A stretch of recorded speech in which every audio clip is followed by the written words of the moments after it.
Hello everyone, and welcome back to my channel, Season and Serve Vlog. My name is Melissa, and today I'm giving you a tour of our garden in May.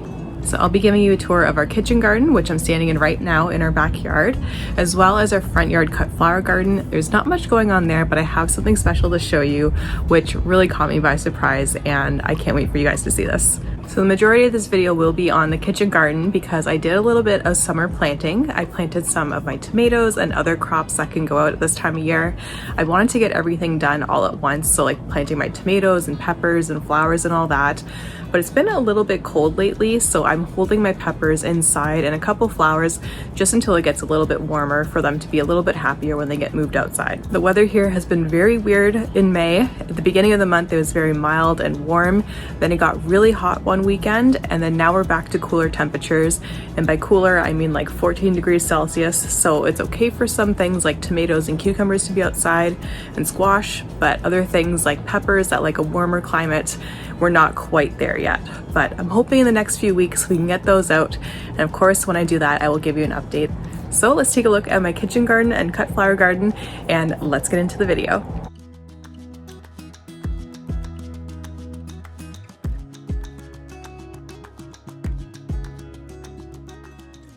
So before we got to planting, this is what the garden looked like. Pearl was out here enjoying the sun with me, and as you can see, there's not too much going on. We have a couple large plants in there like our rose and our blueberry bush, and then we just have a couple scallions and some lettuce planted as well. So there was lots of space ready to plant our summer vegetables. And for planting, I started off with our tomatoes. Now I started these tomatoes a little bit too early. I started them in early March and they grew so tall. As you can see here, they're basically almost as tall as me, which is kind of crazy. And because these plants are so tall, I'm actually going to plant them in a different way that'll establish a nice strong root structure and will decrease the height of the tomato plants because we don't want them this big this early in the season. I had two tomato plants that were really tall and two that were normal height. So for the two that were really tall, I'm actually going to plant them by burying the stem a little bit. So I basically just dug a channel in the soil and then I removed the lower leaves from the tomato plant just to ensure that the leaves aren't touching the soil. And what'll happen is if you plant it and kind of bend it up just like this, it'll actually grow roots out of the stem and it'll make the plant a lot stronger and sturdier. This is a really great solution for really tall tomato plants because tomatoes have a unique ability to actually grow roots from the stem, which is pretty cool. As you can see, the tomato plant is a much better height now and has lots of space to grow in the garden. And to make sure it stands upright and grows properly, I am going to stake it. And I just use some cedar garden stakes and I tie it up with a little bit of a soft twist tie just to ensure I don't damage the stem. And to give it a little bit extra support, I do put a tomato cage around it. And I find that this doesn't really help the actual main stem of the plant, but it does help the leaves. If there's any tomatoes reaching out and growing over the tomato cage, it'll give those a little bit more support. And then I moved on to continue planting my other tomato plants.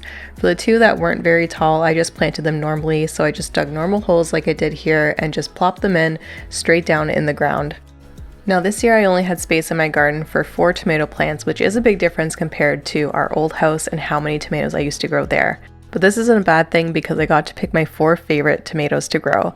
And the varieties that I planted this year include the Sun Gold cherry tomato, the Sweet Million cherry tomato, Pink Brandywine, which is a nice heirloom tomato, as well as Mortgage Lifter, which is also a red heirloom tomato. And I always grow my tomato plants from seed, and of course all my seeds came from West Coast Seeds.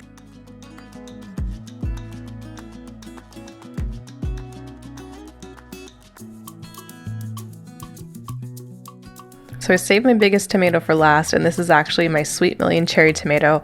Because it was so tall, I did dig it into a little bit of a channel and bent it upwards through this obelisk. And I decided to put this particular variety of cherry tomato here because it grows so vigorously. I've had great success with it every year, and I know the obelisk will be able to support this a lot better than a regular tomato cage. Now, since I planted the tomatoes, they've been doing super well. The flowers have all held up and they are nice and green and full. They haven't fully started growing yet, but I can definitely tell the roots are growing because they are getting stronger and stronger every single day. Next up, I transplanted some of my lettuce plants to make room for my zucchini. Yes, I'm going to try and grow a zucchini plant in this garden. It's going to be a little bit crazy, but I love zucchini in the summer and I love zucchini flowers especially. So I moved around some of the lettuce plants, and eventually I will harvest this. It probably only has a couple weeks left, but I had enough space now to plant my zucchini. And I started this from seed as well. This is a Goldie zucchini, so it's a yellow type of zucchini, and it is from West Coast Seeds as well. I also transplanted a bit more of my lettuce to make room for my butternut squash. And this lettuce, by the way, is a gorgeous butter crunch lettuce. I actually got these as seed starts at the garden center, but this red one is so delicious, very mild in flavor, and the color on it is absolutely stunning. It goes from like a red to green. It is beautiful.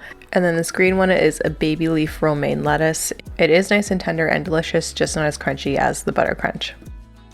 Now I have 2 butternut squash plants that I'm planning to grow across our trellis here that we have in our backyard, and when I had the old house I did the same thing by growing the butternut squash over the trellis, and it looked so beautiful in the fall that I had to do this again. So I started this butternut squash plant from seed back in March, and this is a variety called Tiana. It is a smaller butternut squash, which is really good, especially if it's hanging on this trellis, and it is delicious and tender and just so flavorful. So I planted that, and I'm just basically starting to train it up the trellis, and I think probably in just about 2 weeks I'll be able to remove that twist tie, and this plant should be growing perfectly all on its own. I planted the exact same butternut squash on the other side of the trellis just so that we get a nice even distribution of squash across the trellis. And you'll notice that I didn't actually plant the butternut squash directly in the center of the trellis, and that's because I'm going to be planting a pumpkin plant. Yes, I'm going to do a pumpkin plant. I have to, you guys, you know me. So I found a nice small variety that only grows 2 to 3 pounds, and it's mildew resistant, which is really nice. So we're going to try that out and have the butternut squash and the pumpkins. And of course, when I was outside gardening, Pearl was with me, and she just enjoys watching and looking around to see what's going on. And she's so funny. Whenever I turn on the camera, she does not want to look at it. Only when she's inside and she's really sleepy, just like this. It got a little bit too rainy, so she had to come inside and she had to take a nap. So adorable. So I continued on in the garden and I planted our cucumber plants. And for this, I wanted to trellis the cucumber plants because cucumbers obviously grow best when they're grown vertically or on a trellis, just so the cucumbers can hang and get proper air circulation. And setting this up was really simple. All I used was a tomato cage, and I buried it really deep into the ground. And then I simply dug some holes around the tomato cage and then planted the cucumber plants. And because they were so long already, I decided to train the vines up just so that I could give them a proper head start. And as you can see, they were kind of flopping around a little bit, so I actually secured them in several places with some twist ties, and that worked out really well. And this year I'm growing 2 different cucumber plants from seed. The first one is Mini Me, which is a small mini cucumber from West Coast Seeds. I've never tried it before, but I'm really excited. And I'm going to grow some lemon cucumbers that my father-in-law gave me. He gave me some seed last year, so I decided to plant that. After planting my tomato, squash, cucumber, and transplanting my lettuce, I gave everything a nice, good water. And now I'm going to show you the other plants that I have growing in my garden this May. So a gorgeous update on our rose plant. This is a David Austin Tranquility Rose. As you can see, it has totally bloomed out. We have one single bloom that is just about ready to open up, and it is looking so full and lush, and this rose is loving it. What also is loving it is our blueberry bush. So I think last time I showed you it had all the flowers on it, and over this past month the flowers turned into actual blueberries that are still green, but you can see them and they are so cute. So we're going to get probably about a pint of blueberries this year, but they are going to be so good. We also have some scallions that are growing, and these are just the ends of some kitchen scraps that we planted over the winter. As you can see, they're doing pretty good, but we are going to harvest them soon because they are going to blossom, and they are not tasty when they blossom like this. If you notice when I was planting the butternut squash at the base of the trellis that there was some greenery going on at the base of that, and that is peas. Now I started these pretty late, but they are doing really well. During that one hot weekend, they just exploded, and they were basically growing like an inch every day. It is amazing. So we'll have some peas really soon.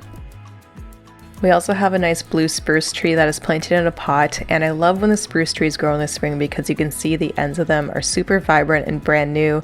They are absolutely stunning, and I love how this is a little bit green against the blue. It is beautiful. I love it so much.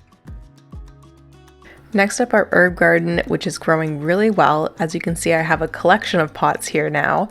But first up, we have a mint plant that is growing. I thought I killed this, but it's actually still alive, which I'm very happy about. I also have our bay tree that is growing. It is pushing all these new leaves, and they're so vibrant and green. They are beautiful. And then I also planted a borage in its own pot. I did this because borage spreads like crazy, so I thought that planting in a pot might be a way for it to kind of control itself a little bit, but it is starting to grow. It is leafy, it is beautiful, and I can't wait for those blossoms. I also have a chive plant that's growing really well. I got this just from our garden center, along with a sorrel plant and a little thyme plant. Additionally, our sage that we grew over the winter is blossoming. It has shot up its blooms and they are so beautiful and purple, and the bees just love this. Now, I'm still not done gardening for the summer. This is where eventually all of our pepper plants are going to grow when it warms up in probably another couple weeks.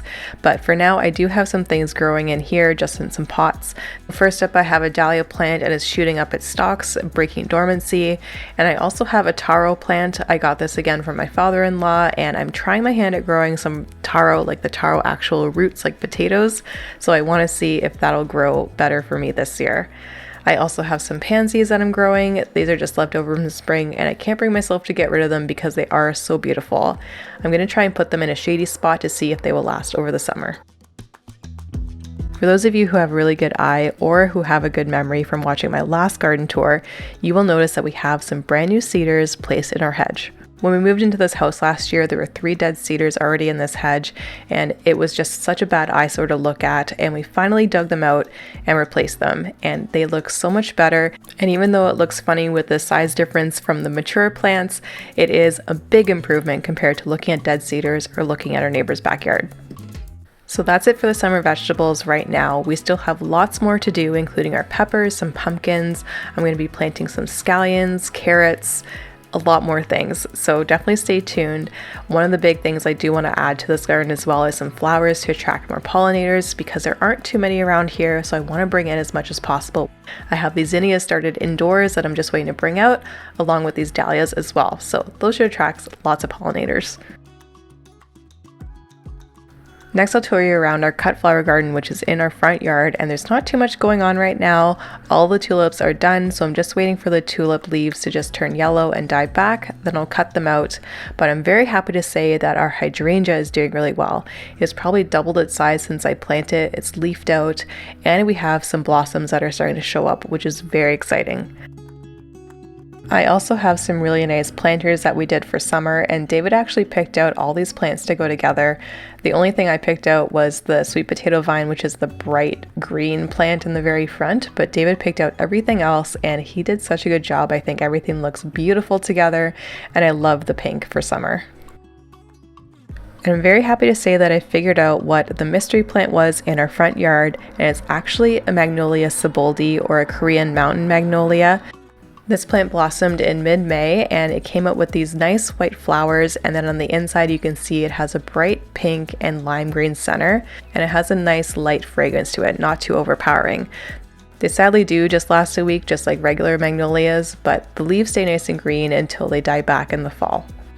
And I'm so happy to finally figure out what this plant was. It was driving me crazy to know what it was, and when it blossomed I was like, yes, this is the perfect plant to have for our home.